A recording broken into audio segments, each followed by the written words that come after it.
Hi everyone and welcome to this video explaining 3 viral DIYs that you might have seen online. This includes an incredibly easy method for creating holograms with your phone, how to make these satisfying puffy drawings, and taking a look at a new version of the tape ball trend. However, in the very last DIY, there's one tiny detail that has me completely baffled. I simply cannot understand the science behind how these balls turn transparent, so if you have any idea, then please watch until the end and help me out in the comments. First, we've got this easy dancing Pepper's ghost. This is technically not a hologram, but the words are often used interchangeably. A hologram has to be visible from every single direction, and a Pepper's ghost is only visible from one direction. You might remember a trend many years ago where people were making hologram funnels using CD cases and placing those over special videos. I actually tried that myself, but never uploaded the tutorial because it was quite tricky and the results were hard to get perfect. A Pepper's ghost is easier, and it's more of an optical illusion that mimics the appearance of a hologram. The most popular method you might have seen online are people using dome-shaped lids from drinks. I'm going to make a much bigger one here using half of a plastic decoration ball. First, place it face down on some card and trace out one side. Cut this out to make a template and trim it so it fits inside the dome. The aim is to have it positioned at a 45-degree angle like this. For the next part, I'm going to use some plastic that came with the cake box. I just realized that this one is the perfect size for the Temu croissant lamp. In case you missed the last video, I did a deep dive into the infamous Temu lamp that turned out to be real bread covered with resin. So the next step is to trace your semicircle onto the plastic and cut it out. Then use tape to stick the plastic in the same position shown earlier. I always assumed that science-based DIYs have to be super precise in order to work, but that's absolutely not the case for this one. Even if you have some gaps in here or the angles don't match up perfectly, it's still not a problem at all. The reason I made such a big projection dome is that I'll be using it with the Google Pixel 9 Pro Fold, which is a crazy piece of hardware. I got to test this phone out, and it's such a strange thing to get used to. It's one of the thinnest foldable phones on the market, and you essentially have 3 screens. It's powered by Google's AI Gemini, and it can do things like summarize YouTube videos, auto-translate your chats, and combine many people into one photograph. But for the purpose of this video, I really want to try out this giant screen. You can find a lot of ready-made Pepper's Ghost videos online, often wrongly labeled as holograms. It needs to be a brightly lit character on a black background. I wanted to have something cuter, so I decided to create this custom animation of Usagi dancing. Now you just have to line up the base of the inner plastic with the character's feet. Then adjust it slightly so you have a perfect reflection of the video. You want to turn the phone brightness up as high as it goes, and it works surprisingly well even if the room is not fully dark. As mentioned earlier, a Pepper's Ghost is much easier to create than a hologram funnel, and it looks just as impressive.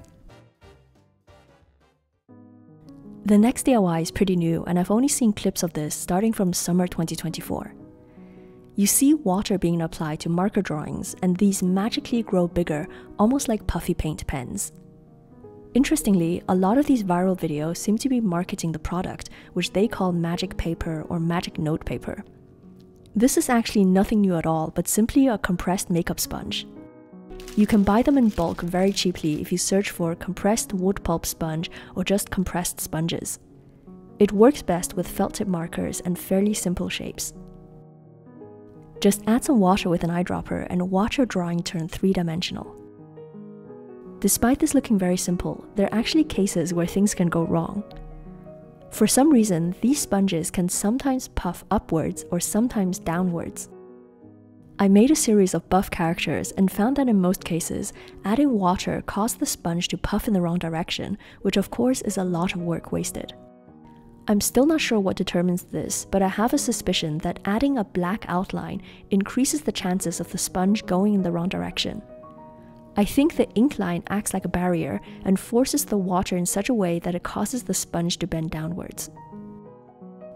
If you have a shape without an outline like this one, then it's more likely to puff upwards. If the water is applied unevenly, then there's also a chance of the sponge going in both directions at once. You can fix this by pushing the back outwards.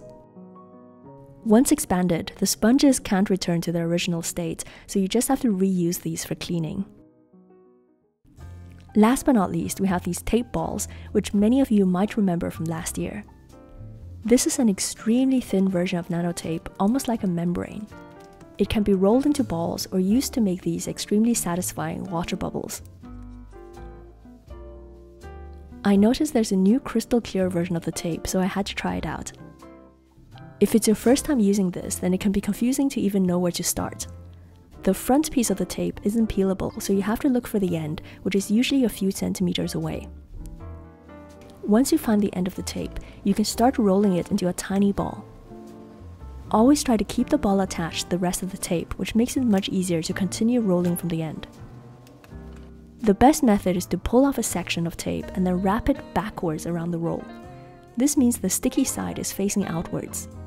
Now you can pull the membrane off a lot more easily. Once you reach the end, you have to trim off the dividing plastic and repeat the process again. This can be a bit tricky at first, but once you get the hang of it, it's really satisfying to do. You can basically keep on going as long as you want, and I've seen people make gigantic tape balls on social media. What's interesting about this tape is that the product listings all have these amazing looking crystal clear balls. Many people keep them inside small containers like this. However, after making this DIY, I'm a bit disappointed that my ball doesn't look transparent at all. This isn't very surprising because even clear tape is going to look cloudy after it's been crumpled up so many times.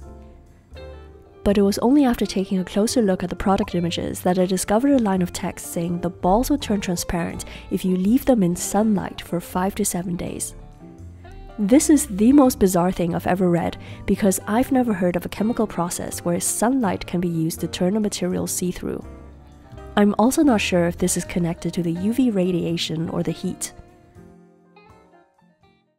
The weather hasn't been great lately, so I'm going to test it with a UV lamp first. This is a small one used for curing resin.